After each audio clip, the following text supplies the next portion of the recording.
नमः श्रीवर्धमानाय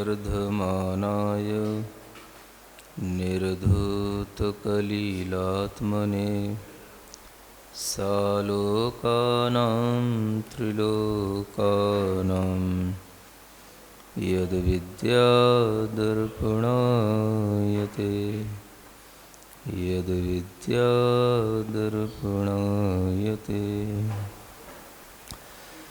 आचार्य समंतभद्र महाराज विरचित रत्नकरंड श्रावकाचार्य ग्रंथ में सम्यक दर्शन का प्रकरण चल रहा है। सम्यक दृष्टि जीव के विचार किस प्रकार के होते हैं, उसकी भावनाएं कैसे बदलती चली जाती हैं। सम्यक दर्शन होने पर जब अंतरंग में कर्मों की अनुभाग शक्तियाँ घट जाती हैं, उन अनुभाग शक्तियों का खंडन हो जाता है, टूट जाती हैं, तो जो अंतरंग में विशुद्धि पैदा होती है, वह विशुद्धि उस सम्यक दृष्टि को किस किस तरह के विचार लाती है। और सम्यक दृष्टि जैसा पहले अपने अंदर कषायों की प्रवृत्ति करता था, वैसा सम्यक दर्शन होने के बाद में उसकी प्रवृत्तियाँ नहीं होती, उसके विचार बदल जाते हैं। दृष्टि बदलने पर सृष्टि बदल जाती है, ये इसीलिए कहा जाता है। दृष्टि का मतलब भीतर की वह अंतर्दृष्टि उसकी खुल जाती है, विवेक जागृत हो जाता है। जो कर्मों की शक्ति के कारण से पहले विवेक नहीं उत्पन्न होता था, पहले जो अंधकार ज्ञानावरण आदि कर्मों का छाया रहता था, जब 5 लब्धियों के माध्यम से उसके अंदर विशुद्धि बढ़ती है, कर्मों की अनुभाग शक्तियों को, स्थिति बंधों को जो पहले की तरह होते हैं उनको बहुत कम कर देता है, तोड़ देता है। उन कर्मों के रस निकल जाते हैं, तब जाकर के उसके अंदर कसायों से रहित एक निर्मल परिणति उसके अंदर पैदा होती है। और वह कसायों से रहित होने का मतलब कि जैसी कसाय, जैसी अज्ञान की चेष्टाएं वो पहले अपने अंदर रखता था, वैसी अब नहीं रखता। कसायों में भी सबसे बड़ी जो कसाय है उसको वह जीत लेता है, जिसे अनंतानुबंधी कसाय कहा जाता है। और उस कसाय को जीतने के बाद ही उसके अंदर ऐसे विचार आते हैं कि मद करने का उसे कोई प्रयोजन समझ नहीं आता। आपको कल जो बताया था कि 8 मदों से रहित होना, ये सम्यक दृष्टि का एक भाव बनता है। तो ये बनाना नहीं पड़ता, ये बन जाता है। अगर अंतरंग में वास्तव में सम्यक दर्शन हुआ है तो उसके अंदर किन्हीं भी प्रकार की समृद्धियाँ हो सकने के बावजूद भी उसके अंदर किसी भी तरह का उन समृद्धियों से मद नहीं होएगा। समृद्धियाँ तो रहेंगी, क्योंकि सम्यक दृष्टि जीव को विशेष पुण्य का बंध भी होता है, और विशेष पुण्यवान जीव ही इस तरह के मोक्ष मार्ग पर आगे बढ़ते हैं। तो उसे हर तरीके की उपलब्धियां होती हैं, हर तरीके की लब्धियां उसको मिलने लग जाती हैं। धन की, वैभव की, ज्ञान की, पूजा प्रतिष्ठा की, रूप सौंदर्य की, सब चीज़ें उसे अच्छी अच्छी मिलती हैं।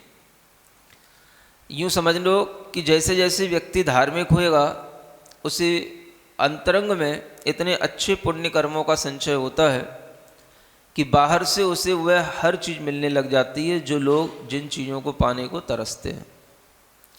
सब तरह के उसे बाहरी सुख भी मिलते हैं, लेकिन वह सब कुछ पाकर के भी मद नहीं करता। घमंड करने का उसके अंदर विचार नहीं आता, क्योंकि वो विचार करने लग जाता है कि ये सब चीज़ें कर्म के फल से हो रही हैं।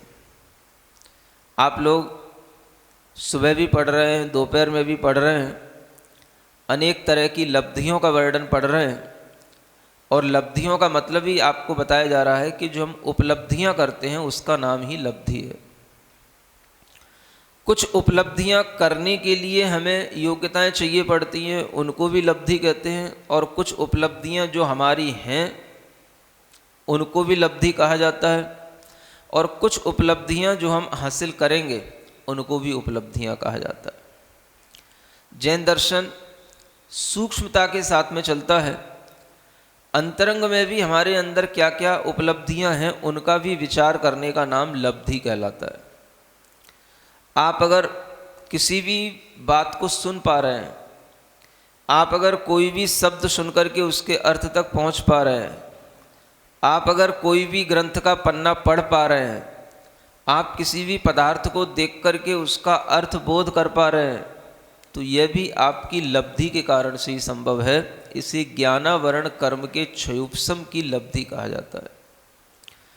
लब्धि का मतलब आपके अंदर पहले ये ज्ञानावरण कर्म का क्षयोपशम होगा तो ही आपको इस तरह की उपलब्धियां हो पाएंगी। अन्यथा मनुष्य तो होंगे, आदमी तो होंगे, लेकिन देख कर के भी आपको कुछ दिखाई नहीं देगा, सुन कर के भी आपको कुछ समझ नहीं आएगा। ये अर्थ का बोध होना भी हमारे अंदर की एक लब्धि कहलाती है। और इसी के कारण से हमारी इंद्रियां अपने अपने विषय की ओर दौड़ती हैं, अपना अपना विषय ग्रहण करती हैं। तो ये भी लब्धि कहलाती है, जिसे हम भाव इंद्रिय कहते हैं। लब्धुपयोगौ भाव इंद्रियम। लब्धि और उपयोग इन दोनों से भाव इंद्रियों का संचालन होता है। माने हमारे अंदर जो भाव उत्पन्न हो रहे हैं किसी भी पदार्थ को जानने देखने के, ये हमारे कर्म के क्षयोपशम से हो रहे हैं। और अंतरंग में कर्म का क्षयोपशम होना ये लब्धि है, उपलब्धि है हमारे लिए। ये ऐसी चीज़ नहीं है कि कोई ज़बरदस्ती डॉक्टर आपको ऑपरेशन करा के आपके कर्मों का क्षयोपशम बढ़ा दे। कोई भी डॉक्टर की सुई वहाँ तक पहुँच नहीं सकती। तो ये तो हम जो पंचेंद्री बने, हम जो चीज़ें अपने पूर्व जन्म के क्षयोपशम के साथ लेकर के आए, हम उन्हें समझते कम है कि ये हमारी भी उपलब्धियां हैं। इन्हीं को लब्धि कहा जाता है। समझ आ रहा है? तो लब्धि का मतलब वह सब चीज़ें जो हमने अपने कर्मों से पहले से ही अपने लिए अचीव कर रखी हैं, वो भी हमारे लिए लब्धियां हैं। लेकिन हम उन्हें तो लब्धियां समझते ही नहीं। अब जो हमें संसार में दिखता है उसे अचीव करने के लिए हम जो पुरुषार्थ करते हैं और वो मिल जाए तो उसे हम लब्धि समझते हैं। समझ आ रहा है? आपको समझ आ रहा है? ये भी आपकी एक बहुत बड़ी लब्धि है। इसको आप कभी उपलब्धि समझते हो कि ये भी हमारा बहुत बड़ा अचीवमेंट है कि हमें कम से कम समझ में आ रहा है? कभी फीलिंग आती है ऐसी? नहीं आती ना? तो यही तो समझने की बात है।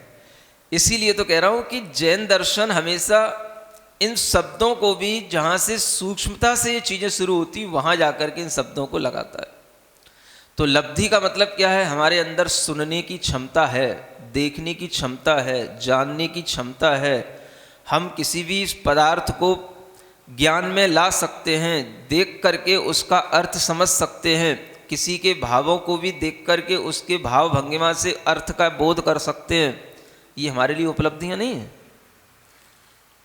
ये भी तो बहुत बड़ी उपलब्धियां हैं, लेकिन इन्हें हम कभी उपलब्धियां मानते ही नहीं। तो जैन दर्शन में सबसे पहले इन्हीं को लब्धियां कहा गया। आपको जो इंद्रियां मिली हैं आपकी लब्धियां हैं, उपलब्धियां हैं।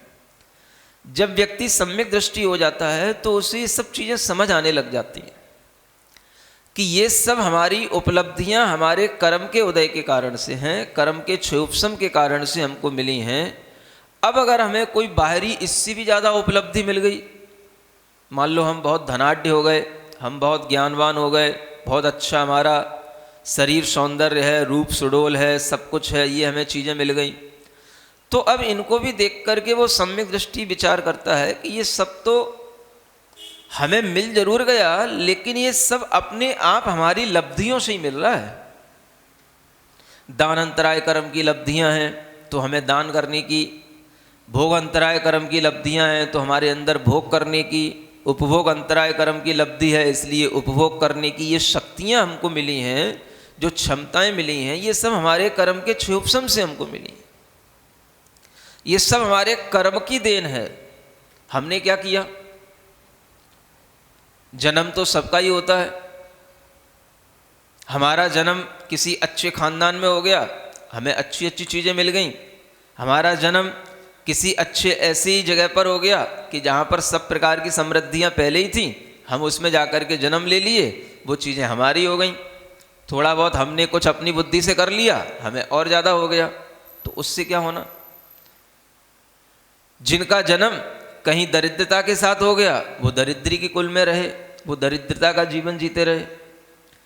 किसी के लिए जन्म होने के समय पर कोई इंद्रियां भी पूरी नहीं मिली, कोई आंखों से अंधे हैं, किसी को पैरालिसिस हो रहा है, कोई को विकलांगता तरह तरह की है। किसी के लिए ये जो उपलब्धियां हुई वो उसके अपने जन्म से ही हो गई, और वो जन्म से भी हुई तो कैसे हुई, पिछले जन्म के कर्म के कारण से हुई। ये समझ नहीं आता, बड़े होने के बाद समझ नहीं आता। समझ आ रहा है? जब तक छोटे रहते हैं तब तक समझ आता है, और जब तक हम इस तरह की किसी के अंदर कमी नहीं देखते हैं तब तक समझ नहीं आता। और जब किसी के अंदर कमी देखने को मिल जाती है तब समझ आने लग जाता है कि जन्म तो इसका भी हुआ, जन्म तो जन्म सबका ही होता है, लेकिन किसी को जन्म से ही सब कुछ अच्छा मिलता है, किसी को जन्म के बाद भी कुछ अच्छा नहीं मिलता। तो लब्धियां जो हैं, उपलब्धियां जो हैं, वो बहुत कुछ हमारे अपने कर्म के क्षयोपशम से हमको पिछले जन्म के साथ ही मिल करके आती हैं। यहाँ हम जो कुछ भी करते हैं, अगर थोड़ा बहुत पुरुषार्थ करते हैं, हमारा वो पुरुषार्थ फलीभूत हो जाता है, तो वो भी हमारे अच्छे कर्म के कारण से फलीभूत होता है। अन्यथा मेहनत कौन नहीं करता? रिक्शा वाला क्या मेहनत नहीं करता, कि मजदूर मेहनत नहीं करता? कौन मेहनत नहीं करता? समझ आ रहा है? किसी की उतनी मेहनत से तरक्की होती चली जाती है, किसी की ज़िंदगी भर उसी मेहनत में गुजर जाती है। तो ये जो चीज़ें हैं ये अपने आप देखने को मिलती हैं। सम्यक दृष्टि विचार करता है कि हमने थोड़ी सी मेहनत की, हमें इतना अच्छा फल मिल गया। मेहनत तो बहुत से लोग करते हैं, उनको फल नहीं मिलता। तो मद किस बात का करना? हमारे पास अगर कोई चीज़ें आ गई हैं तो वो सोचता है ये तो सब कर्मों के खेल हैं, हमारे अच्छे कर्म हैं, इसलिए हमको ये सब चीज़ें अच्छी अच्छी मिल गईं। बाकी ये सब कोई चीज़ें अच्छी भी होने के बावजूद भी ये सब हमारे लिए हमेशा रहने वाली भी नहीं है। और जब हम ही हमेशा रहने वाले नहीं तो चीज़ें कहाँ रहने वाली हैं हमेशा? पहले अपनी गारंटी नहीं तो चीज़ों की क्या गारंटी होगी? तो जब आदमी इस तरह से उसके अंदर विचार आने लग जाते हैं तो वह विचार उसके अंदर की सम्यक दृष्टि यही कहलाती है, समीचीन दृष्टि। उसके अंदर एक विवेक जागृत होने लगा, और इस तरह के विवेक जागृत होने पर वह बाहरी चीज़ों से घमंड नहीं करता। चीज़ें तो रहेंगी उसके पास, उसको अपनी पुण्य से मिली हैं, कोई भी चीज़ें हैं, लेकिन और बाहरी चीज़ों से उसके अंदर मद नहीं आता, उनके कारण से वो अकड़ता नहीं है। और जब अकड़ेगा नहीं तो कभी किसी दूसरे का अपमान भी नहीं करेगा। समझ आ रहा है? ये सम्यक दृष्टि जीवों के परिणाम होने लग जाते हैं। यहाँ पर आचार्य उरी उसी बात को आगे बढ़ाते हुए कहते हैं, बहुत अच्छा श्लोक है ये, स्मैन्योन्यानत्येति धर्मस्थान गर्विताशयः सोत्येति धर्ममात्मीयम् न धर्मो धार्मिकैर्विना। पढ़ें एक बार। स्मैन्योन्यानत्येति धर्मस्थान गर्वताशयः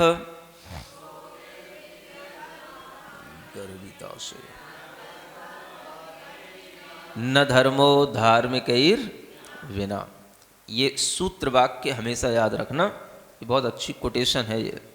न धर्मो धार्मिकैर्विना, है ना। गर्वित आशय, जिसके अंदर गर्वित आशय हो गया, माने जिसकी बुद्धि में गर्व आ गया, जिसके एटीट्यूड जो है कैसा हो गया, ईगोइस्टिक हो गया, उसको बोलते गर्वित आशय। तो जो गर्वित आशय वाला हो गया वो क्या, धर्म स्थान, जो धर्म में स्थित हैं ऐसे जनों को देख कर के यो अन्यान अत्येति, अत्येति माने उनका तिरस्कार करता है यदि कोई गर्व के कारण से, जो धर्म में स्थित हैं ऐसे धार्मिक जनों का यदि कोई तिरस्कार करता है, तिरस्कार करने का मतलब धर्म में वह व्यक्ति लगा हुआ है, अपनी शक्ति अनुसार धर्म कर रहा है और हम उसका किसी भी तरीके से क्या कर दें, अनादर करें। तिरस्कार करने का मतलब अनादर करना या उसको कुछ नहीं समझना, डिसरेस्पेक्ट के भाव में रहना, ये जो होता है यह गर्व होने पर ही होता है।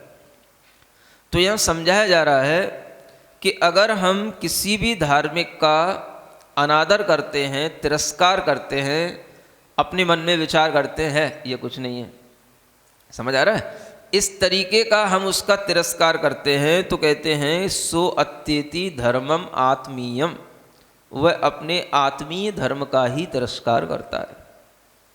माने सामने वाला जो व्यक्ति है उसमें भी वही धर्म है और आप भी धार्मिक होने की इच्छा करते हैं, आप भी धार्मिक होना चाहते हैं, आप भी अपने अंदर धर्म धारण करना चाहते हैं, तो आप में भी धर्म आ रहा है। अब जब आप जिसमें धर्म है उस धार्मिक व्यक्ति का अनादर करेंगे तो धर्म का अनादर तो हो ही गया, क्योंकि धर्म कहाँ रहेगा, आपकी परचूनी की दुकान पे तो नहीं मिलेगा, किराने की दुकानों पे तो नहीं मिलेगा, धर्म कहाँ मिलेगा।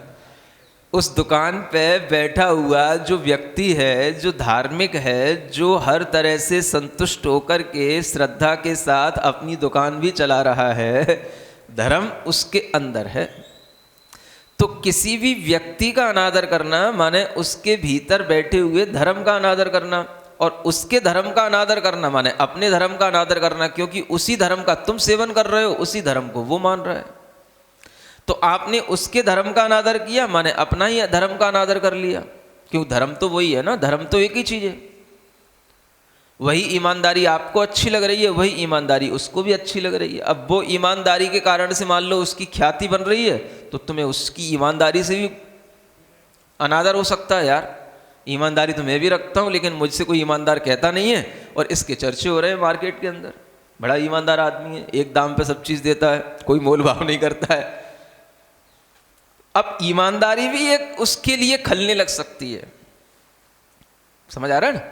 आप भी चाह रहे हो कि हम भी ईमानदार हों और हम भी ईमानदारी कर रहे हैं और वो भी ईमानदार है, लेकिन आपके अंदर उसके प्रति ईमानदारी के गुण की प्रसिद्धि के कारण से भी उससे आपको द्वेष हो सकता है, आप उसका तिरस्कार कर सकते हो और ये भी अपने ग्राहकों से कह सकते हो कि वो इतना ईमानदार नहीं है जितना मैं हूं।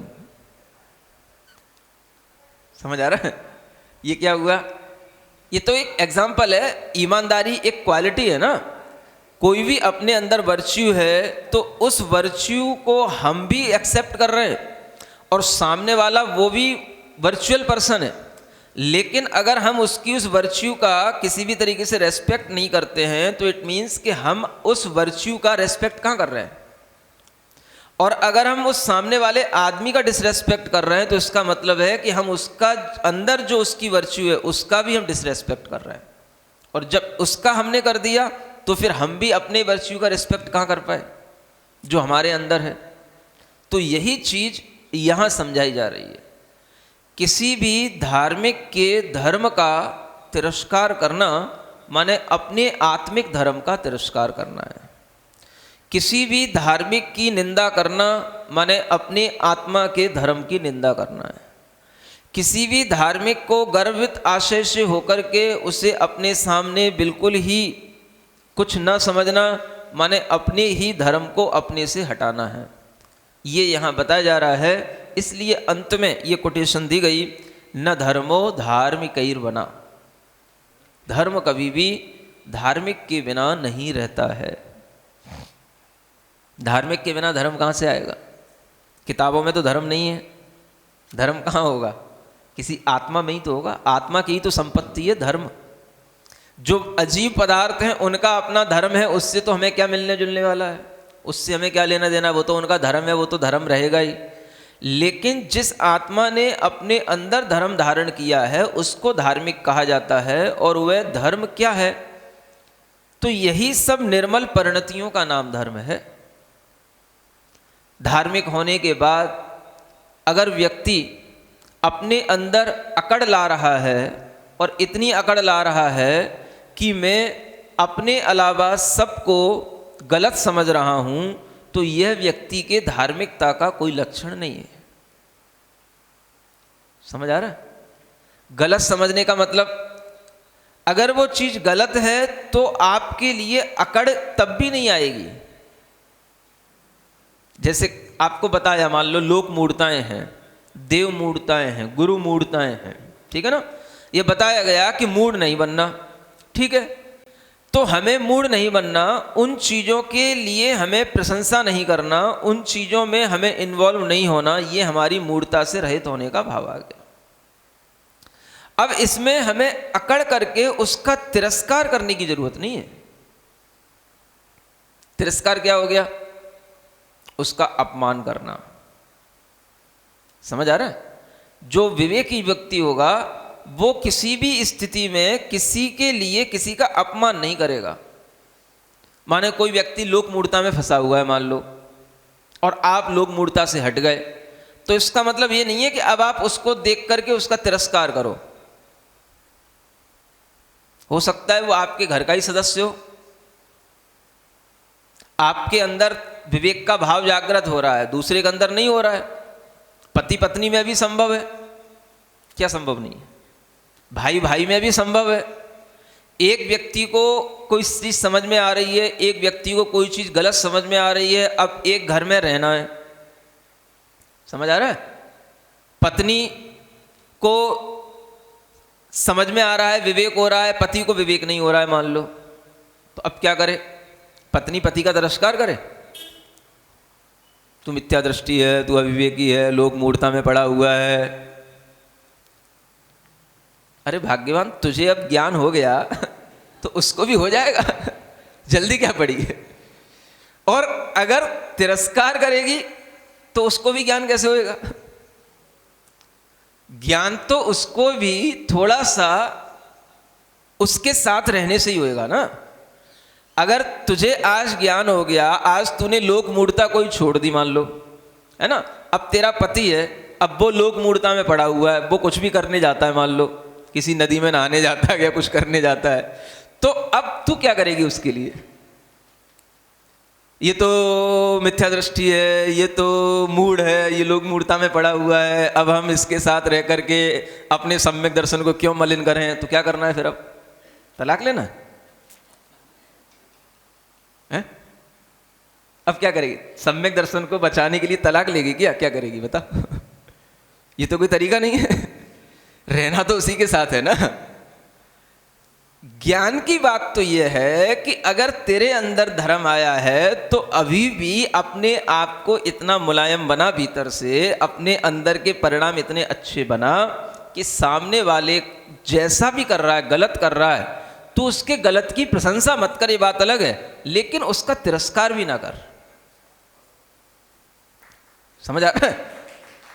वो नदी में नहाने गया या कोई और देवी देवता के पास चला गया, अब तू उसके लिए ये मत कह कि हाँ तुमने अच्छा किया, चल ठीक है कोई बात नहीं, लेकिन समझ, एकदम से ये मत कर कि आज ही तेरे को समझ आया कल उसको समझ में आ जाए और तू उसको समझाने बैठ जाए।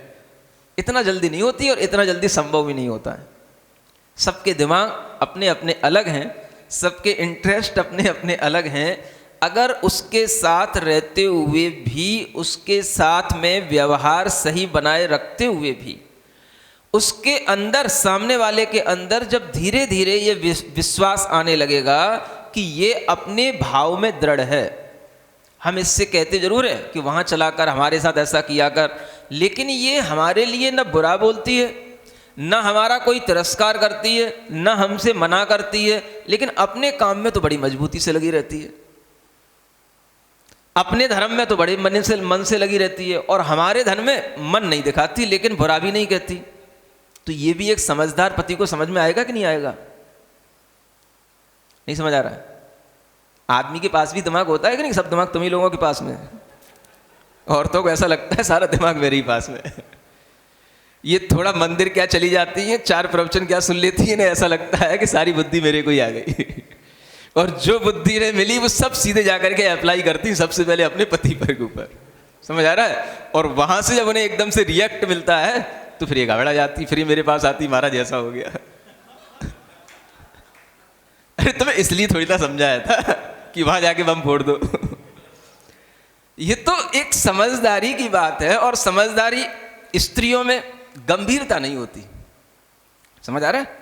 गंभीरता जितनी पुरुष में होगी उतनी स्त्री में नहीं मिलेगी आपको। स्त्री को बहुत जल्दी समझदारी का भाव तो आ जाएगा, लगेगा कि हाँ मैं बहुत समझदार हो गई, समझ आ रहा है, लेकिन वो अपनी समझदारी गंभीरता से व्यक्त नहीं कर पाएगी, उतावलेपन में व्यक्त करेगी, और उतावलेपन में कोई अच्छे काम होते नहीं। समझ आ रहा है? सामने वाला भी अपना कोई भाव रखता है, उसकी भी अपनी कुछ पर्सनैलिटी है, उसका भी कुछ अपना व्यक्तित्व है, तो वह उसके अनुसार ढलेगा, धीरे धीरे ढलेगा। चेलना थी और सैनिक भी था, समझ आ रहा है, और राजा रानी थे दोनों। चेलना अलग ही धर्म को मानने वाली थी और सैनिक अपना अलग धर्म मानने वाला था। समझ आ रहा? अलग से मतलब दोनों का धर्म बिल्कुल अलग अलग जा रहा, विपरीत जा रहा था। लेकिन चेलना ने सैनिक के लिए कभी ऐसा तलाक तो नहीं दे दिया ना, तिरस्कार तो नहीं कर दिया। उसके साथ रहते हुए भी हमें उसको कैसे डाइवर्ट करना, ये हमें उस चेलना से सीखना चाहिए। समझ आ रहा है? और वो चीजें जल्दी नहीं होती, धीरे धीरे होती हैं, आराम से होती हैं। कई स्त्रियों को जल्दी पड़ी रहती है, मेरा पति ऐसा है, मेरा बेटा ऐसा है, ऐसा हो जाए, वैसा हो जाए। अरे भाई हो जाएगा, धीरे धीरे हो जाएगा, पहले तुम तो अच्छे हो जाओ। अपने अंदर की दृढ़ता इतनी होनी चाहिए कि आप अपने काम में इतने ज़्यादा संलग्न रहें, इतने ज़्यादा लीन रहें कि सामने वाले को आपको देख करके लगने लग जाए कि इन्हें इसमें इतना रस आता है, तो हमें भी इसी काम में इतना रस लेना चाहिए। कुछ कहो, कहना जरूरी नहीं होता है हर चीज़ के लिए। आप अपना इतना दृढ़ भाव दिखाओ, पहले सामने वाले को अपने आप लगने लग जाए कि पूजा पाठ तो मैं भी करता हूँ, मंदिर तो मैं भी जाता हूँ, लेकिन मुझे इतना सुख शांति कुछ महसूस नहीं होता। लेकिन ये अपने काम में इतने मस्त रहते हैं कि इन्हें, हम गलत कर रहे हैं फिर भी इन्हें कोई मतलब नहीं रहता हमसे। समझ आ रहा है? एक ये भी प्रभाव वाली चीज है कि नहीं, कि अगर पति गलत भी कर रहा है तो पति को कभी समझ नहीं आएगा कि मैं गलत कर रहा हूं, और मेरी पत्नी मेरे काम में कभी भी सहयोगी नहीं बनती है। अन्य सब चीज़ों में सहयोगी बनेगी, लेकिन धर्म काम के लिए वो मेरे धर्म, मैं जिस धर्म को मान रहा हूँ उसके अनुसार सहयोगी नहीं बनती। तो अपने आप उसको समझ में आने लगेगा कि कहीं ना कहीं मुझे भी सही चीज को समझना है। तो धर्म करने के लिए आपको न धार्मिक का तिरस्कार करना है, और न किसी भी धार्मिक के अंदर धर्म नहीं देखते हुए भी उसके लिए तिरस्कार करने का भाव करना है। तिरस्कार करने से क्या मिलेगा? वो आपसे दूर हट जाएगा, आपसे द्वेष धारण कर लेगा।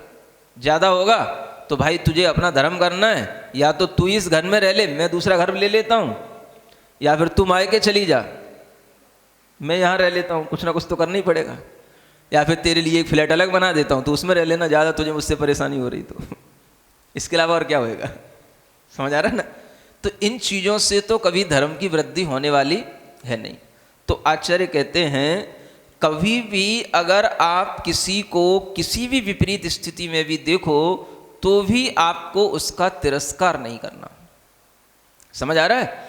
धर्मी का भी तिरस्कार नहीं करना, अधर्मी का भी तिरस्कार नहीं करना, लेकिन अपने मन में विचार करना कि इस तरह की परिणति का नाम धर्म नहीं है जैसा ये कहिए जा रहा है। लेकिन लोक व्यवहार में अगर कोई आपको धर्मात्मा के रूप में दिखाई दे रहा है तो आप उसका तिरस्कार नहीं करना। लोक व्यवहार का मतलब, मान लो कोई व्यक्ति मंदिर जाता है, भगवान के दर्शन करता है, भगवान का कभी कभी पूजा भी करता है, अभिषेक भी करता है, धर्म क्रिया में कभी कभी तो संलग्न होता है, कभी तो धर्म तो करता है, मंदिर तो कभी कभी तो जाता है, चलो कोई बात नहीं। लोक व्यवहार में अगर वो व्यक्ति अगर आपको थोड़ा भी इस तरीके से धार्मिक दिखाई दे रहा है तो भी उसका तिरस्कार नहीं करना। अब तुम कहो धर्मात्मा बना फिरता है, मंदिर तो जाता है और भीतर सब मिथ्यात्व बैठा है, समझ आ रहा है? तो उसकी जिम्मेदारी आपकी नहीं है। भीतर मिथ्यात्व बैठा है, आपने देख लिया उसके भीतर मिथ्यात्व बैठा है, अपने अंदर पहले देख लिया तुमने, तुम्हारे अंदर नहीं बैठा है, उसके अंदर ही बैठा है मिथ्यात्व। तुम्हारे लिए एक सर्टिफिकेट मिल चुका है, तुम्हारे अंदर मिथ्यात्व नहीं बैठा है, तुम्हें दूसरे का मिथ्यात्व दिख रहा है। अभी तुम्हारे अंदर के 10 मिथ्यात्व हम बता देंगे, तब कैसे पता पड़ेगा तुम्हारे अंदर मिथ्यात्व बैठा है। तो हर आदमी को थोड़ा सा भी धर्म करने पर ऐसा लगता है कि मैं तो बहुत बड़ा हो गया, और जो दूसरा थोड़ा भी कम कर रहा है तो उसे ऐसा लगता है इसे कुछ नहीं कर रहा। ये एक बहुत बड़ी प्रवृत्ति जन्म लेने लग जाती है थोड़ा सा धार्मिक होने पर। समझ आ रहा है? चाहे आदमी हो चाहे औरत हो, कोई भी हो, अगर आपके लिए थोड़ा सा भी, अगर किसी को लोक व्यवहार में भी व्यक्ति सदाचारी है, चलो मंदिर कम भी आता है कोई बात नहीं, लेकिन किसी का कोई अपमान नहीं करता, किसी का दिल नहीं दुखाता, किसी को मारता नहीं, किसी के लिए कष्ट नहीं देता, बुरा नहीं बोलता, ये भी तो उसके अंदर कुछ खूबसूरती हो सकती है, कुछ खूबियां हो सकती हैं। ये तो ध्यान में नहीं आती। बस मेरी तरह पूजा नहीं करता, मेरी तरह विधान नहीं करता, मैं जब भी कहती हूं बहाने बना के चला जाता है। अरे भाई, उसे और भी काम तो हो सकते हैं। वो अगर तुम्हारे काम में व्यवधान डाल रहा हो तो बात अलग है, और नहीं भी डाल रहा है तो आपके लिए ध्यान में रखना है कि उस व्यक्ति के प्रति अगर वो थोड़ा सा भी अपने अंदर धार्मिक भाव में है और एक लोक व्यवहार में भी वो धार्मिकता के रूप में स्वीकार किया जा रहा है, तो भी हमें उसका अनादर नहीं करना, क्योंकि वही तो उसका धर्म धीरे धीरे बढ़ाएगा। कभी कभार तो आता है मंदिर, कभी कभार तो दर्शन करता है, कोई बात नहीं, कुछ तो करता है। इतना अधार्मिक तो नहीं है ना कि बिल्कुल ही कहीं भी मंदिर से जाने के बाद में कत्ल कर रहा हो, कि व्यसन कर रहा हो, कि बहुत बड़े बड़े पाप कर रहा हो। अगर ये सब नहीं कर रहा तो भी तो धार्मिक तो है ही, समाज में उसका अच्छा रेपुटेशन है, समाज अच्छा मानती है। अगर इतना भी है तो क्या कम है? तो आप उसके धर्म भाव को बढ़ाने के लिए उसको प्रोत्साहित करेंगे तो धर्म बढ़ेगा उसका। और अगर आप उसको निगलेक्ट करेंगे तो जो कर रहा है वो और छोड़ देगा। वो यही बच्चों के साथ होता है, यही सब आदमियों के साथ होता है। ये चीज हम ध्यान में रखेंगे तभी हमारे धर्म की वृद्धि होगी। समझ आ रहा है? लोक व्यवहार में, लोक में जो कोई हमें जिस रूप में दिखाई दे रहा है, पहले हमें उस रूप में उसे स्वीकार करना है। अवश्य करने वाले को हमें देखना है, हाँ भैया अवश्य करता है, मतलब अच्छा काम कर रहा है। अब हम ये ना देखें कि ये अवश्य कर रहा है लेकिन बाद में जाकर के घर में गाली दे रहा है। अब भाई घर में जाकर के घर में जैसा काम कर रहा है, यहां तो आकर के अवश्य कर रहा है ना, यहां तो गाली नहीं दे रहा ना। जितना कर रहा है उतना ही स्वीकार करो। गाली देने का भी प्रवृत्ति उसकी एक आदत बन चुकी हो सकती है। अपने घर में उसे अपने घर के तरीके से रहना आ रहा हो, वो घर में घर के तरीके से रहना और रह रहा हो, तो इसका मतलब ये भी नहीं है कि वो बिल्कुल ही कुछ नहीं कर रहा है, कुछ तो कर रहा है। यहाँ आकर के उसके अंदर कुछ धार्मिकता के भाव आते, कुछ तो उसके परिणाम में निर्मलता आती है। हम एकदम से किसी को भी बदलने की चेष्टा करते हैं, ये भी हमारा बहुत बड़ा अहंकार होता है। थोड़ा सा हम धर्म करते हैं तो हम अपने आप को बड़ा समझने लग जाते हैं, दूसरे को बिल्कुल छोटा समझते हैं। अपने अंदर अकड़ आ जाती है तो दूसरे को हम निगलेक्ट करने लग जाते हैं। ये मान कसाय पर सबसे ज्यादा यहां जोर दिया जा रहा है। आप देखें, सम्यक दर्शन का प्रकरण चल रहा है। आचार्य बहुत तार्किक हैं, दार्शनिक आचार्य समंतभद्र महाराज हैं। जैसा इन्होंने सम्यक दर्शन का वर्णन किया, आज तक के इतिहास में सम्यक दर्शन का वर्णन कोई दूसरे आचार्य ने कभी किया ही नहीं। अनेक आचार्य हुए,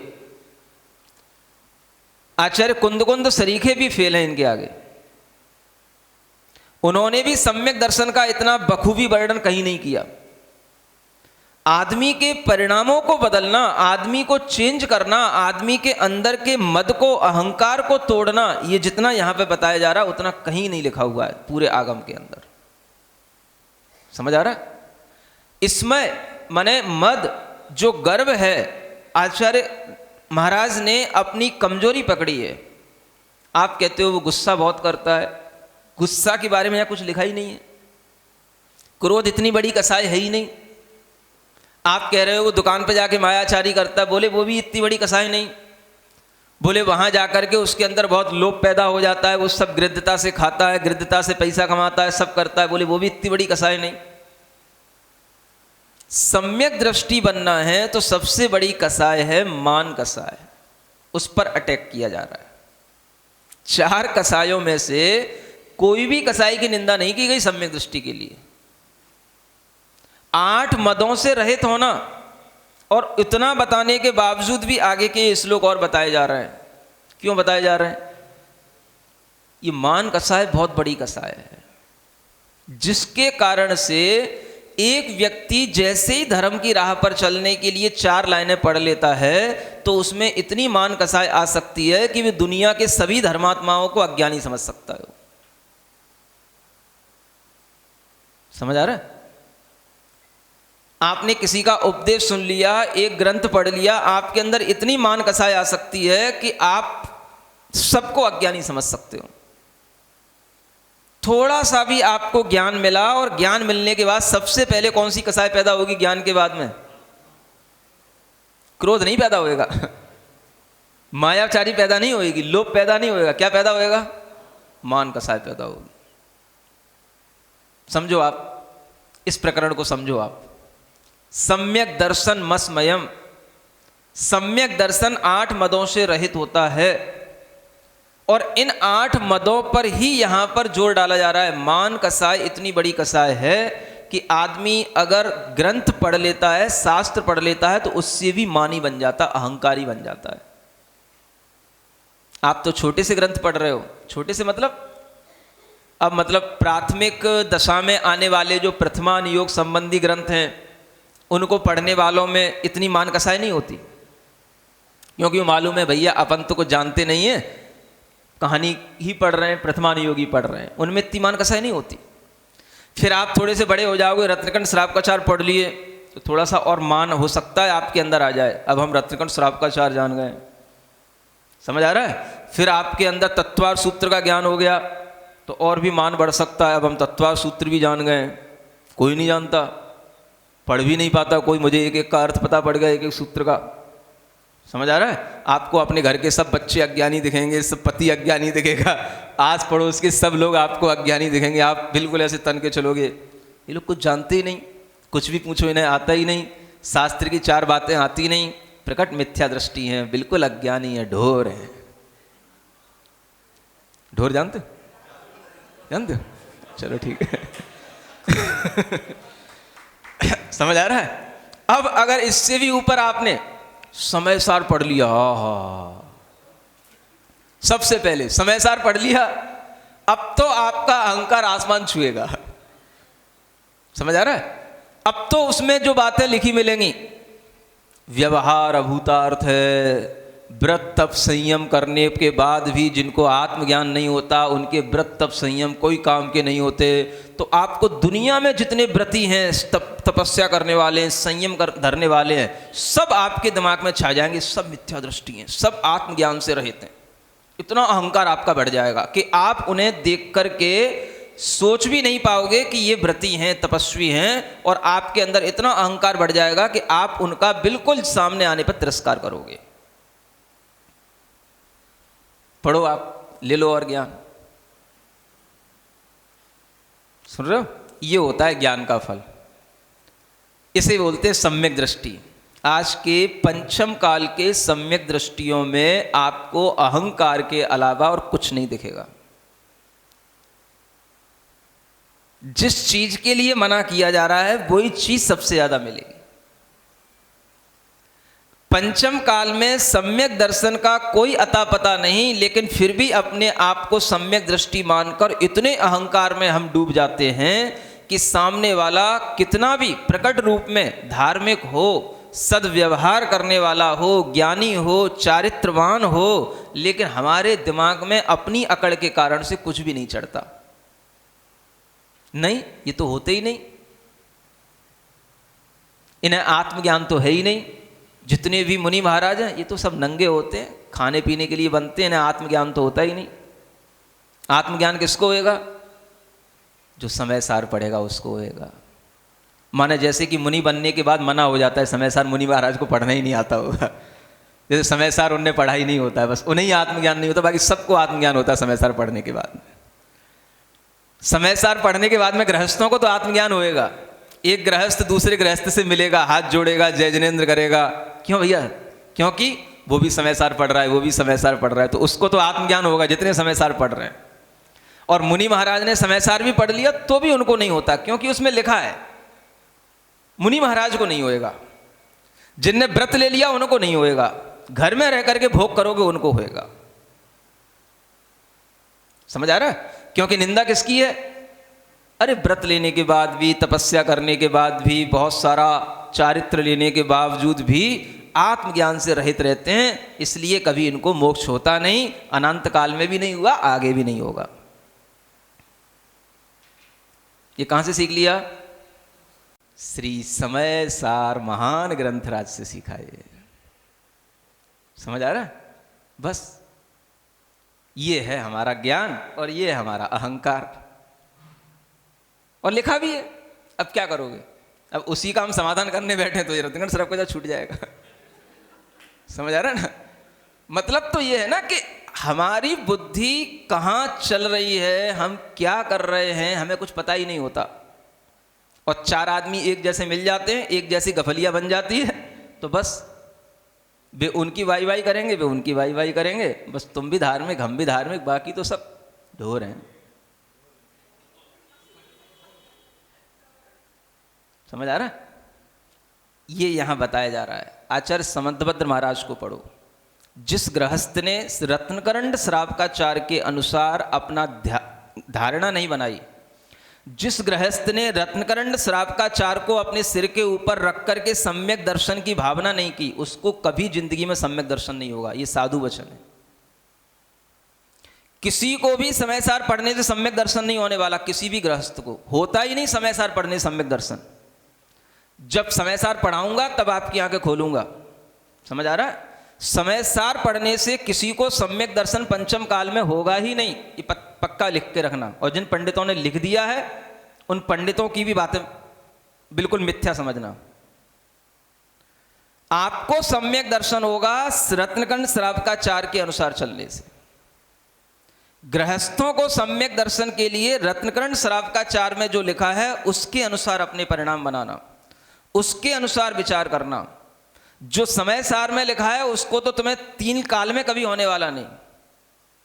जो वहां पे सम्यक दर्शन लिखा है वो तो कभी गृहस्थों में होने वाला नहीं, सपने में भी नहीं होने वाला।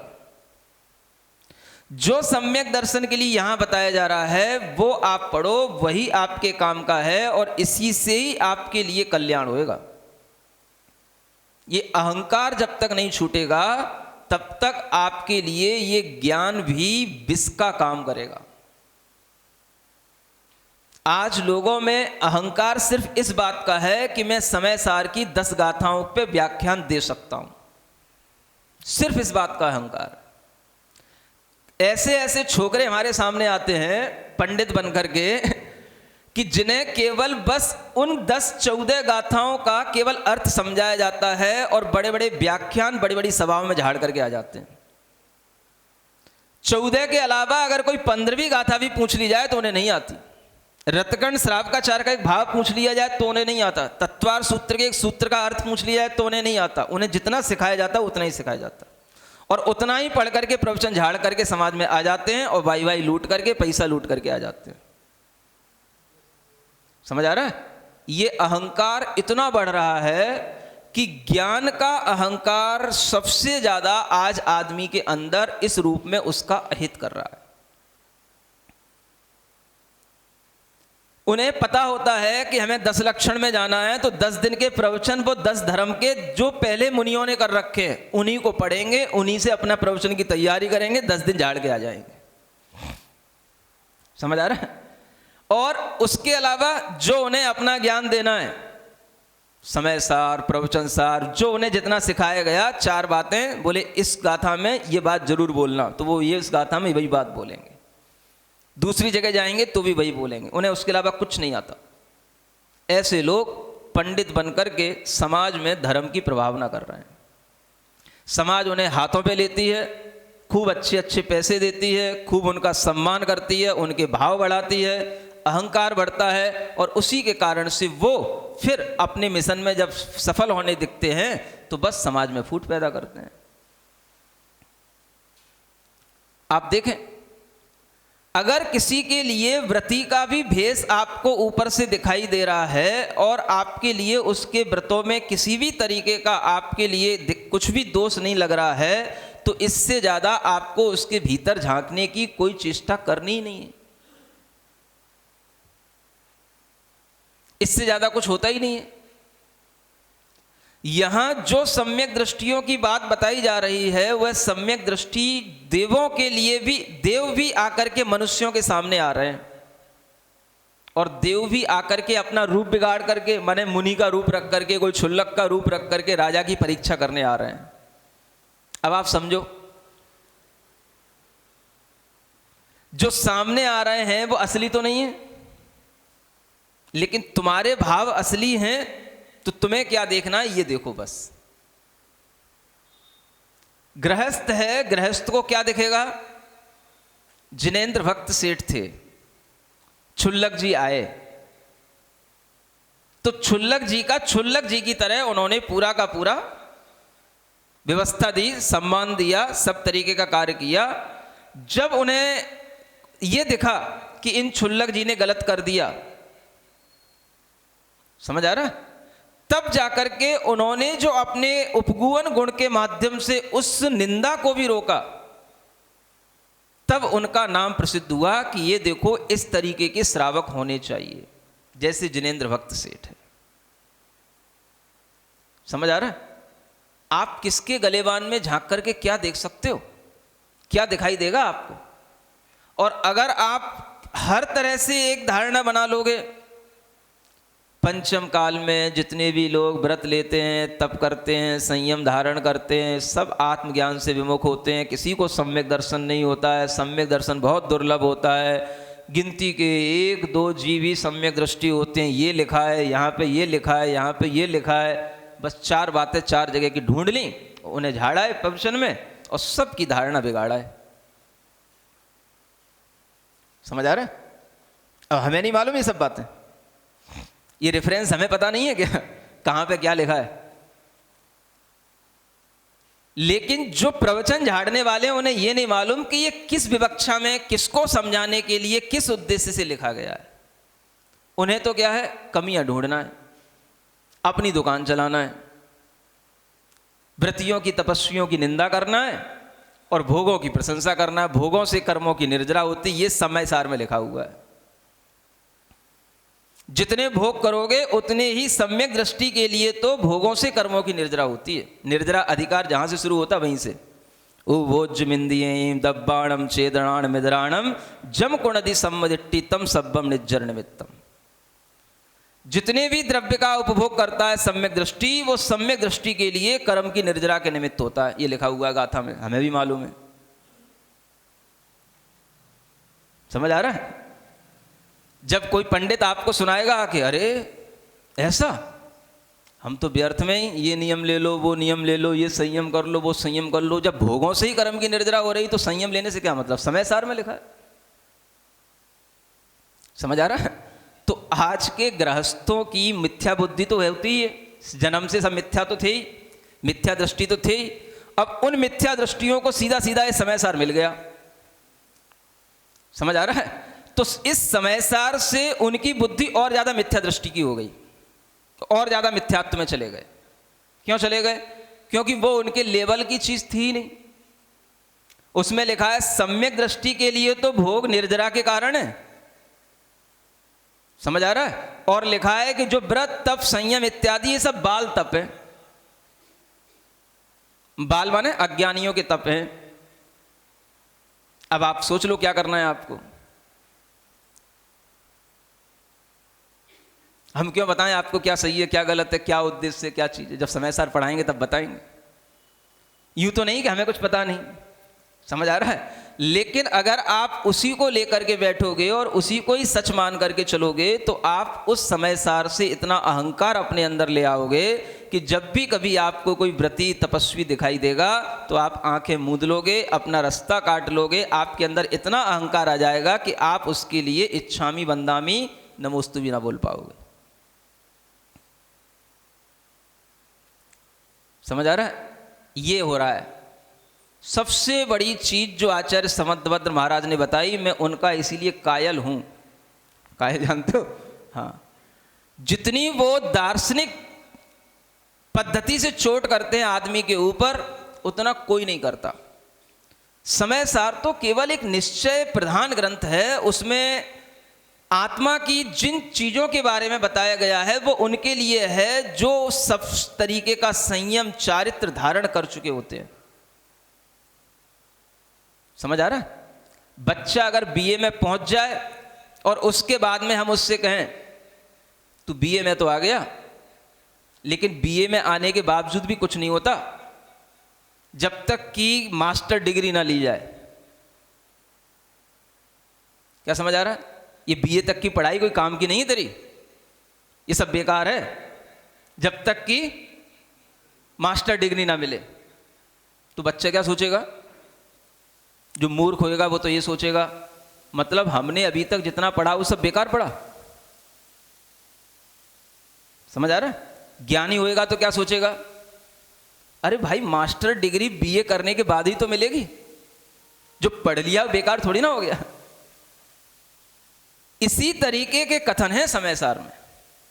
जो बेवकूफ लोग केवल समय सार ग्रंथ को रख करके सामने बैठ के अपने आप को पंडित बना लेते हैं, उन लोगों के अंदर इतना अहंकार आ जाता है कि वो कभी किसी को, व्रत को, तपस्या को, मुनियों को, साधु साध्वियों को कुछ समझती नहीं। और वही आचार्य कह रहे हैं अहंकार पहले तोड़ो। अगर आपको कोई मिथ्या दृष्टि भी दिख रहा है तो भी आप उससे प्रेम से ही उसके अंदर सम्यक दर्शन ला पाओगे, तिरस्कार करके नहीं। जैसे आपको उदाहरण दिया पत्नी का पति का, अगर पत्नी अपने पति के अंदर मिथ्यात्व को देखेगी और उसका तिरस्कार करेगी तो उसके अंदर कहीं बदलाव नहीं आ पाएगा। बदलाव कब आएगा? आप उससे प्रेम भाव तो रखो कम से कम। ये ठीक है कि उसके कृत्य की अनुमोदना मत करो, वो अगर कोई मिथ्यात्व का काम कर रहा है तो उसके उस कृत्य की अनुमोदना मत करो, लेकिन आप उसके प्रति एक सद्भाव तो रखो। हम इसे कभी ना कभी बदलेंगे, हम इसे समझाएंगे, हम इसके लिए विद्वेष का भाव नहीं रखेंगे, हम इसके अंदर की जो चीजें हैं उन्हें हम निकालने की कोशिश करेंगे। समझ आ रहा है? ये चीज जब गृहस्थों में आएगी तभी धर्म फैलेगा। इसलिए कह रहा हूं गृहस्थों को रत्नकरण श्रावकाचार के अनुसार ही अपने अंदर सम्यक दर्शन बनाने का भाव करना चाहिए। ये अच्छे ढंग से अपने माथे पे लिखवा लो। नहीं लिखा जाता? गूद गूद के, हाँ लिखवा लो, पीठ पे लिखवा लो, माथे पे लिखवा लो। समझ आ रहा है? और ये भी लिखवा लो, सम्यक दर्शन अगर कभी पैदा होगा तो रत्नकंड श्रावकाचार पढ़ने से ही होगा, समय सार पढ़ने से कभी नहीं होगा। ये भी लिखवा लो। होगा ही नहीं, तुम्हें पता ही नहीं वहां क्या लिखा है। पहले से ही मिथ्या दृष्टि थे, कसाएं पहले से ही भरी हुई थी और उसमें और कसायों को बढ़ने का बल मिल गया तो आपके अंदर वो और ज्यादा मिथ्यात्व बढ़ गया, अहंकार और बढ़ गया। समझ आ रहा है? इसलिए आचार्य कहते हैं कि अगर आपको अपने अंदर ये निर्मलता के भाव लाना है तो आप किसी का तिरस्कार मत करो। धर्म को धार्मिक के अंदर ही देखो। धार्मिक के अंदर अगर आपको धर्म दिखाई दे रहा है तो उसे देख करके आपके मन के अंदर प्रसन्नता आनी चाहिए। अकड़ का भाव आए तो समझ लेना मेरे अंदर धर्म नहीं है। समझ आ रहा? और इतना भी अहंकार मत लाओ कि आपको कोई धार्मिक दिखे ही ना अपने अलावा। समझ आ रहा है? बड़े बड़े धार्मिक आपके सामने से गुजर जाएं और आप अपनी मस्ती में बैठे रहो कि नहीं हमसे बड़ा धार्मिक कोई है ही नहीं।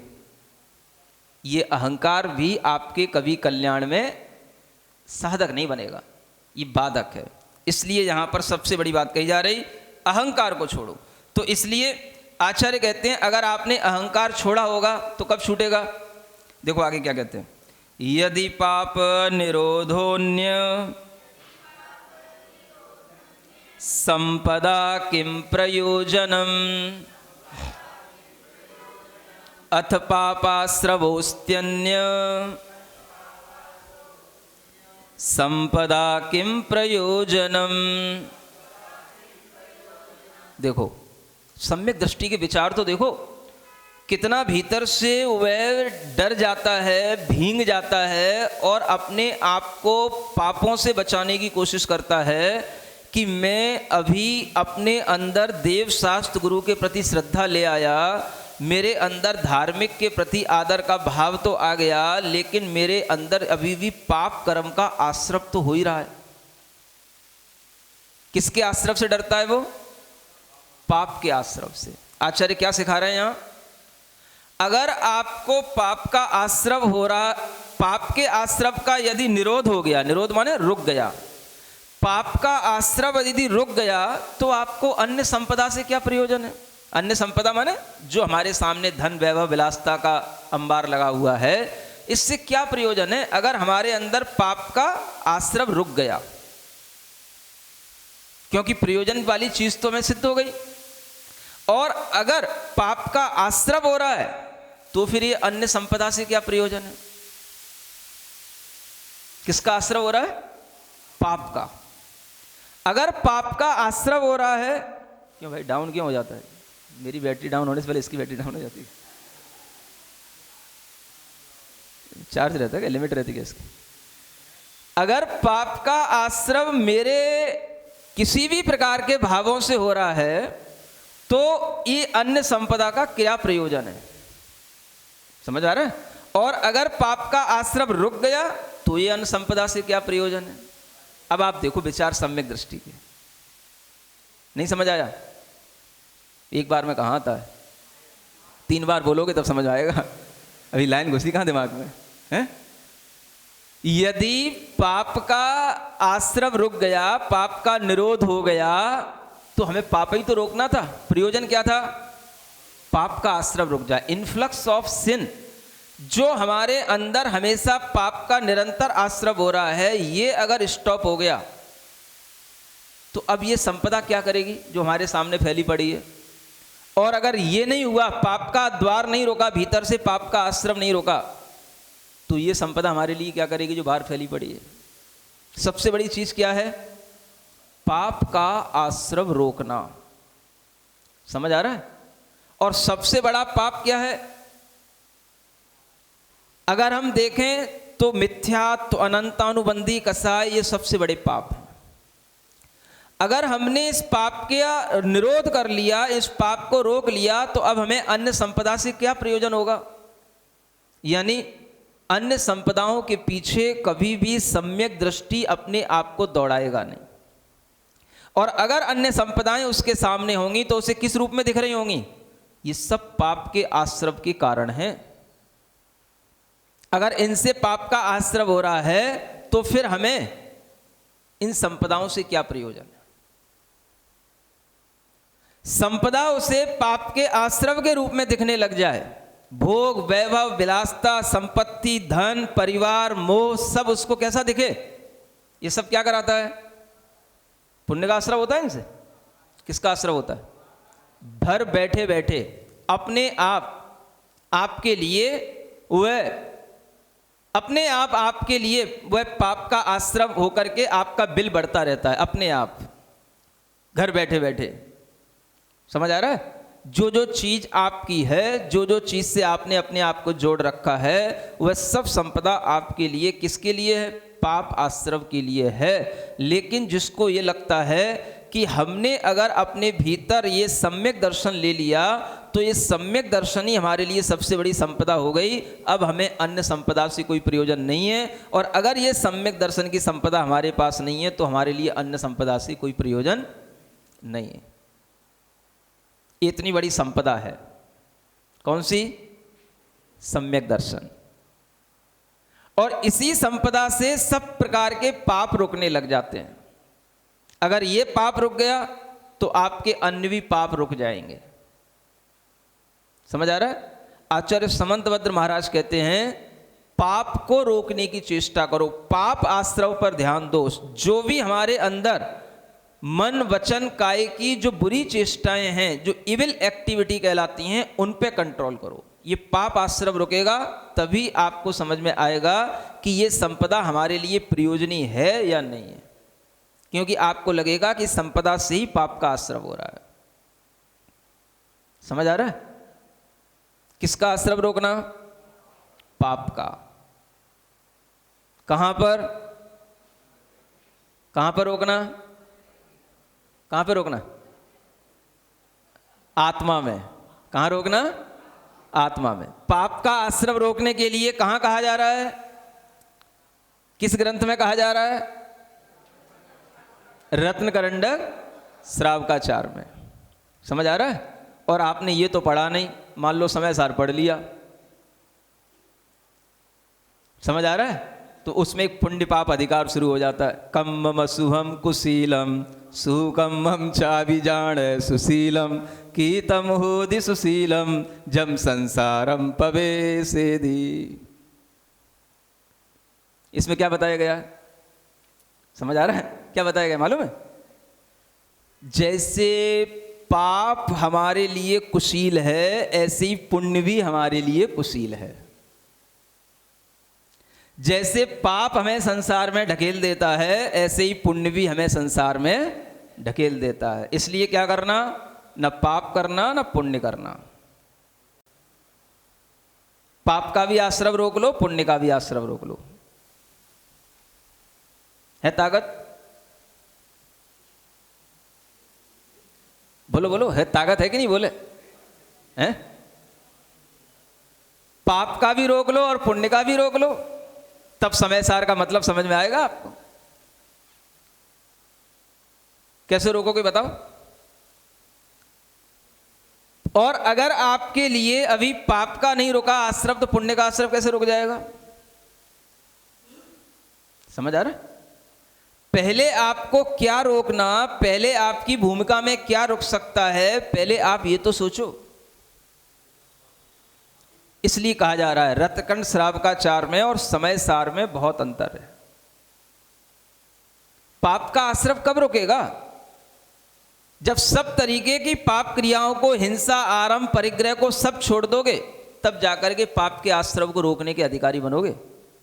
गृहस्थ रह करके पाप का आश्रव कैसे रुक जाएगा? और पड़े जा रहे हो, पाप भी डुबाता है, पुण्य भी डुबाता है, और उसी पाप में डूबे हो। समझ आ रहा है? शाम हो गई है, अगर रात के 10 भी बज रहे हैं, प्रवचन चल रहे हैं, तो प्रवचन के बाद भी और कहो कि प्रवचन के बीच में भी अगर पानी पीना है, दूध पीना है, मखाने खाना है, तो कहीं पे भी कोई चीज की कमी नहीं होना है। समझ आ रहा है? हाँ, पाप और पुण्य सब बराबर ही है, तो क्या फर्क पड़ रहा है थोड़ा बहुत कुछ होने से? ये समय सार पढ़ करके इस तरीके की थिंकिंग पैदा होती है। समझ आ रहा है ना? इसलिए कह रहा हूं कि आप लोग अपनी बुद्धि को रत्नकरण श्रावकाचार के अनुसार चलाओ। पाप का आश्रव देखो कि कितनी बड़ी चीज है। जब हम यही नहीं रोक पा रहे हैं, तो हम कहां पुण्य का आश्रव रोकने बैठेंगे? और पुण्य से पहले पुण्य है, पुण्य है, शुरू हो गए। 2 पन्ने का ज्ञान हुआ नहीं, शुरू हो गए बेवजह की बातें करना। समझ आ रहा है? तो ये आजकल के लोग, हमें पढ़ना है, आत्म कल्याण करना है, आत्मा का मार्ग कहाँ मिलेगा, ये शुरू हो जाता। पहले एक क्वेश्चन आया और फिर तो कहाँ मिलेगा? तो सबसे पहले समय सार से बढ़कर कुछ है ही नहीं, ले लो। अब ऐसे ऐसे लोग देखे हमने, उनने 1 बार पढ़ लिया, 2 बार पढ़ लिया, 10 बार पढ़ लिया, अब करें क्या? अब पढ़ने बैठते तो नींद आती है उसको, अब क्या बार बार क्या पढ़ें? जैसे सामने रखते हैं सूंघने लग जाते हैं, फिर सामने वाला उठाता है, हूँ सुन रहे? हाँ बिल्कुल सही कह रहा, सही कह रहा, हाँ बिल्कुल सही, बिल्कुल सही, 100% सही, 100% सही, बस चल रहा काम। समझ आ रहा है? ये तो हालत हो रही है। तो आप समझें कि इतना अंतर क्यों आ रहा है। जो दिमाग हमारा जिस लेवल का है, वो लेवल अभी आपका रत्नकर्ण श्रावकाचार के लिए ही बिलोंग नहीं कर रहा है, तो वो कहाँ करेगा आपका लेवल? पाप का आश्रव रोकने के बाद में आप सोच पाओगे पुण्य का आश्रव कैसे रोका जाता है। हा? हिंसा, झूठ, चोरी, कुशील, परिग्रह, यही तो पाप हैं, सब रुक गए, सबका आश्रव रुक गया। जब पाप का आश्रव रोकोगे तभी आपको समझ में आएगा कि अगर इस संपदा से ही पाप का आश्रव हो रहा है तो संपदा का क्या प्रयोजन। नहीं तो समय सार पढ़ करके सोचोगे, इसीलिए तो मजा आता है समय सार पढ़ने में, क्योंकि उसमें लिखा हुआ है उपभोग, जितना भी आप द्रव्य का उपभोग करो तम सब्बम निज्जर निमित्तम, वो सब निर्जरा के निमित्त है। तो बस ठीक है, फिर पाप दिख ही कहाँ रहा आपको। रात के 12 बजे खाओ, चाहे रबड़ी खाओ रात में, चाहे रात में चाय पियो, चाहे कुछ करो, समझ आ रहा है। समय सार भी सामने रखे रहे, बैठे रहो और कुछ भी खाओ पियो, मस्त रहो। कहाँ दिख रहा है आपको पाप, कहाँ दिख रहा है आपको। खूब अपने भोगों में लीन रहो, लिखा ही है समय सार, उसकी और आड़ ले लो। अब ऐसे भी लोग हमें मिलते हैं। जब मैं दिल्ली में था, समझ आ रहा है ना, तो एक दादाजी कहने लगे, महाराज बाकी सब ठीक है, मुझे सब समझ में आता है, ये बात समझ नहीं आती कि भोगों से कर्म की निर्जरा कैसे होगी। मैंने पढ़ तो लिया है, नहीं समझ आ रहा है। मतलब वो है वही जो निश्चय प्रधानी बन जाते हैं समय सार पढ़ पढ़ करके, हैं वही, लेकिन उनके दिमाग में वो बात नहीं आई तो मेरे से पूछने बैठते, महाराज मुझे सब समझ तो आता है लेकिन ये बात दिमाग में घुसती नहीं, प्रैक्टिकली बात सही नहीं समझ में आती, ये भोगों से कर्म की निर्जरा कैसे होगी। हमने कहा ठीक है, कर्म की नहीं हो रही, तुम्हारे शरीर की तो हो ही रही है। क्या समझा ऐसे मूर्ख लोगों को, समझ आ रहा है। तो हमने कहा कोई बात नहीं, निर्जरा तो हो ही रही है, कर्म की नहीं हो रही, नौ कर्म की हो रही है। भोग भोग करके अब आपकी स्थिति ऐसी बन गई कि हमारे सामने यूं हो रहे हो और अभी भी कहे जा रहे हो, समझ आ रहा है। सिर हिल रहा है, यूं हो रहा, हालत हो रही है, भोग भोग करके अब इतनी तो स्थिति बन चुकी है। अब पूछ रहे हैं भोगों से कर्म की निर्जरा होती है, अब बचा क्या है तुम्हारे अंदर, सब तो निर्जरा कर डाली तुमने शरीर का सब तो सत्व निकाल डाला तुमने, अब बचा क्या है। अब तुम्हें निर्जरा की याद आ रही, जिंदगी निकल गई तुम्हें भोगों में, और अभी तक तुम्हें यही अनुभूति होती रही कि भोगों से ही कर्म की निर्जरा हो रही है, इसीलिए तुम ये सब करते रहे। अब तुम्हें कम से कम थोड़ा सा समझ में आ रही है तो अब समझने की कोशिश करो, भोगों से कर्म की निर्जरा तुम्हारे लिए नहीं है, भोगों से कर्म की निर्जरा उनके लिए है जिन्होंने भोगों का त्याग कर दिया है। समझ आ रहा है। वह व्यक्ति जिसने भोगों का त्याग कर दिया है, उसे कभी अगर भोग भी मिल जाता है तो उसे बड़ा कष्ट होता है। किसी भी तरह का उसे इंद्रिय का भोग मिलता है तो उसे बड़ा कष्ट महसूस होता है, और उसी कष्ट के कारण से वो कर्म की निर्जरा करता है, क्योंकि वो उसके लिए उपादेय नहीं है। ऐसी स्थिति आपकी बन जाए तो हमें बता देना, समझ आ रहा है। तो लोग इतने बेवकूफी में जी रहे हैं आजकल, धर्म के नाम पर इतना अहंकार पैदा हो रहा है, इन समयसार आदि ग्रंथों ने इतना माहौल खराब कर रखा है कि आदमी केवल इन ग्रंथों को पढ़ के इतना अहंकारी होने लगा है कि सामने उसे कुछ नहीं दिखाई दे रहा है। समझ आ रहा है। आप ये नहीं सोचना कि महाराज समयसार के बहुत विरोधी हैं, महाराज आचार्य कुंद कुंद के विरोधी हैं, ये इतनी समयसार की निंदा क्यों कर रहे हैं। ये निंदा नहीं कर रहे हैं, ये तुम लोगों के अज्ञान की निंदा कर रहा हूं, समयसार की निंदा नहीं कर रहा हूं। समयसार तो मैं दिन में 3 बार याद करता हूं, 3 बार पढ़ता हूं, और 3 बार सामायिक समयसार मैं करता हूं। समयसार समझ में आ रहा है ना। हाँ, समयसार की निंदा नहीं कर रहा हूं, उससे जो ज्ञान तुम जैसे मूर्खों ने अपने अंदर पैदा कर लिया है, तुम्हारे उस अज्ञान की निंदा कर रहा हूं।